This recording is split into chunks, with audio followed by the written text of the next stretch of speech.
Hi hello welcome back. ನೋಡಿ ಈ ಥರ ಕಮಲದ ಪೂಜಾ ಬುಟ್ಟಿನ ಹೇಗೆ ಹಾಕೋದು ಅಂತ ಈ ವಿಡಿಯೋದಲ್ಲಿ ತೋರಿಸಿದ್ದೀನಿ.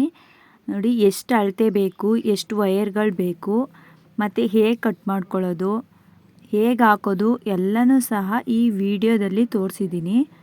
ನೋಡಿ 6 ವಯರ್ನ ವೈಟ್ ಕಲರ್ ಕಟ್ ಮಾಡ್ಕೋಬೇಕು ಮತ್ತು ಬ್ಲೂ ಕಲರ್ ವಯರ್ನ 24 ಕಟ್ ಮಾಡ್ಕೋಬೇಕು. ಹೀಗೆ ಕಟ್ ಮಾಡಿಕೊಂಡು ಹೇಗೆ ಹಾಕೋದು ಅಂತ ಪೂರ್ತಿ ವಿಡಿಯೋನ ನನ್ನ ಯೂಟ್ಯೂಬ್ ಚಾನಲಲ್ಲಿ ಹಾಕಿದ್ದೀನಿ, ಹೋಗಿ ನೋಡಿ. ತುಂಬ ಚೆನ್ನಾಗಿ ಬಂದಿದೆ. ನೋಡಿ ಹೇಗೆ ಹಾಕೋದು ಅಂತ ಸಂಪೂರ್ಣ ವಿಡಿಯೋ ಸಹ ಯೂಟ್ಯೂಬ್ ಚಾನಲಲ್ಲಿ ಇದೆ.